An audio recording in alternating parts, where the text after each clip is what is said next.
Hi everyone, good afternoon. How are y'all doing? I'm the last person between you and the rest of your Raucous Friday night, so bear with me for this last little bit, the rest of your Raucous Friday night. Thanks so much to all of you for making this conference a success, to everyone at Tisch for all the hard work organizing this. It's really a pleasure and honor to be here with you all. I'm going to be talking today about a story, a journey I took with a group called ActUp Philadelphia. ActUp stands for the AIDS Coalition to Unleash Power. Just a show of hands, has anyone heard of ActUp before? I'm just curious. Okay, lots of you do. So this is probably the kind of image that you might associate with ActUp. So when Laura talked about radical spaces of populism, ActUp in the 80s and the 90s, in our collective memory, certainly would recall some of that. This ActUp was an all-volunteer group. It was a group with all leaders. Everyone was a leader. No staff, no government funding, no foundation funding.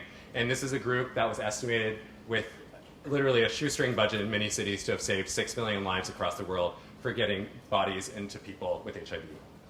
And personally for me, I came to this project a number of years ago when I was coming out as a queer person of color. It meant a lot to me as a Chinese kid who had grown up in Kentucky with a conservative immigrant family to be seeing queer people out and loud, proud, on the streets, not ashamed, doing this kind of work. But at the same time, I also felt like I wasn't the face of this AIDS movement. Like I'm HIV negative, but also just in terms of the optics of it, I didn't feel part of this movement. The AIDS movement ultimately broke down because of, in my opinion, lots of tussles over classism, over racism around a lot of white gay men who didn't represent the rest of the epidemic, that even by ActUp's founding in 1987 was predominantly people of color, drug users, more heterosexual women of color, and ultimately this is a movement that came under fire for not having represented its constituency. And I, in the 100-some chapters of ActUp when I got started in this research, found a group called ActUp Philadelphia. And ActUp Philadelphia had radically different demographics. When I talked to folks in Boston, when I talked to folks in New York, they talked about ActUp Philadelphia like it had some kind of democratic magic. ActUp Philadelphia was known for busing hundreds of protesters from Philadelphia to New York to Washington, D.C. People had never before left their neighborhoods other than go to the welfare center, the jail, the school. And now they're out protesting for their brothers and sisters across the globe in sub-Saharan Africa, pushing for global AIDS policy. These were people who were largely black, some Latino, a lot of drug users, welfare users, homeless folks. And so I had this question of how a social movement group becomes more representative of its constituency, how it tries to aim toward this arc of democracy. And it's a sad question because theoretically social movements out of all democratic entities are the most democratic of vehicles. It's not running for Congress. You don't need millions of dollars like Tony was talking about. You don't need to have lots of connections. You just have to be someone who cares about stuff, who's angry about stuff, and wants to take a stand. But the proof of history shows us, and Laura talked about this too, with Occupy or with feminism or with environmentalism, every movement, not just AIDS, has come under fire for not representing their entire constituency, for only privileging a certain kind of marginalized group and abandoning other subgroups. And so I'd like to talk for the next few minutes about ActUp Philadelphia. I'm not here to offer any kind of magical formula that doesn't exist, but I do want to talk about what they did and what they continue to do, and I want to begin with the words of a leader named John Bell. I'm John H. Bell. I'm from Baltimore. I came here when I was 49 years of age. I was 144 pounds and I had lost a little bit. I only came to Philadelphia to detoxify from heroin, cocaine, and alcohol. I came here to detoxify because I felt that the amount of HIV in my system and how long that I was HIV positive, and the fact that there were no medicines available to me, and the fact that all my friends had died, made me understand that the only course that was left for me was death. So I came here to do that. So John did die. He died in 2012. But before he died, he jumped from substance abuse program to another substance abuse program to eventually to ActUp, to the church floor where ActUp Philadelphia has met every Monday night for the last 29 years. And how do you get there? He got there via a series of classes that a white woman in the mid-90s, an ActUp leader, started with a neighboring nonprofit. The program was called Project Tisch. And what this program did was it recruited largely low-income people of color, all of whom were HIV positive, to talk about the history of their movement, to realize that those little pills that they were taking in those boxes every single day came from the direct effort of lay people like them, not scientists, not medical professionals, not politicians, but people like them who had stormed the streets, who had taken their lives and had sacrificed their lives for these people. And so literally this was what created in social movement theory what we call collective efficacy, this idea of a group that if we are going to invest in some kind of input, we're going to get an output in this movement. And poor people especially, poor people who have been told because of the intersections of oppression that they sit in, that they aren't worth anything, that they barely can make their own lives matter, they need this collective efficacy more than the people in this room, more than me, because of what society has told them. And to have the sense that if they're going to go out and take a bus to another city and speak for and rally for people they have never met and will never meet out of something that seems like altruism, this is what they need. And John Bell talks about what I call a certain kind of conscience contract when we talk about the appeal for emotions that social movements do.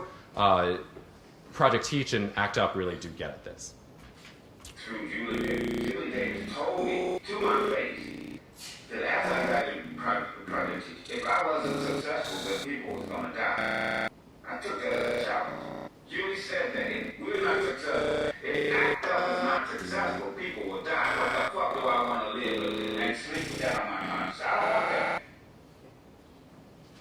So John eventually became a co-instructor of this program, and he taught 20 to 30 people a class, and that's how ActUp got many of its leaders through this leadership development program. But 20 to 30 a class doesn't explain for the hundreds of people that they got to load on buses sometimes every month to protest against Gore, Obama, Clinton, folks for their global AIDS policies. And ultimately what they were able to do was they started a massive recruitment program through a neighborhood of substance abuse houses. And they went to these houses and they promised something called incentives. And so coming to the literature just for a little bit, there's a famous taxonomy that was developed by Wilson and Clark in 1961 that talks about how they propose the collective action problem to be solved. And they talk about three kinds of incentives. So the first one is purposive. So this idea that I'm going to do this because I have a mission behind it and I believe that I need to be part of this group to be furthering that mission. There's also solidarity incentives. So I'm doing this because I feel like I'm going to make some friends, become part of a community, solidify my identity. And there's another kind of incentive that I want to talk about, which is material incentives. So pizza, tokens, food, salaries, the $2,000 you might pay someone, a professor to come give a talk. I'm not getting paid that much, I don't know about you all, but so material incentives. And scholars have often said that it's the solidarity and the purposive incentives that really matter the most, and I want to spend just a little bit of time, this last bit of time, talking about what I saw on the ground with ActUp. So people like John Bell, they went to recovery houses and they didn't talk about income inequality. They didn't talk about making the world a better place. They talked about, you're going to get on a bus, you're going to get a free trip to, say, New York, you're going to get some sandwiches on the bus, and you're also going to get tokens that people use in Philadelphia to take the subway, the criminal Charlie card, which you can trade for $1 worth of food or crack on the black market. And people came. And it was honestly a filter. They got a lot of people. Not all those people became John Bells, but some of them did. And pizza was its first drop of grease in this engine of recruitment and leadership development. So ActUp met people where they're at, and that's something that I think a lot of social movements forget to do today. They recognized that each of us, and not only poor people, I want to make clear, not only poor people, not only black people, but all of us have self-interest, and that self-interest needs to be recognized when we're thinking about how we design the architecture of recruitment and retention in social movements. And this isn't just ActUp. So for example, the NRA, they give insurance to all their members so that if I buy a gun and I'm part of the NRA and I accidentally shoot my forearm, that my arm is insured. Or say churches, most people go to churches because of spiritual, religious belief. Some people go to churches, such as my mom in the past, because they want to learn English, because they want childcare, because they want to participate in programs, because they want to be part of the community. And so this is what some people are starting to call today, quote unquote, the secret of scale. So I want to end here today with this note that for all my romantic notions of chasing this happy family of people working across differences in ActUp Philadelphia, I realized through my 2 years with them that organizing is really messy. That even for as much as I idealize grassroots organizing, even today, doing it day to day as my paid job, that grassroots organizers, that people on the ground have the same petty politics that drives corruption and pork barreling in Congress. And self-interest always will be at play. We're living, breathing animals. We have needs to be met, wants to be had. And ActUp, as I see, has fights all the time over how many tokens I should get, whether this white person's racist, whether this black treasurer is stealing our money. That stuff happens all the time. It's not romantic.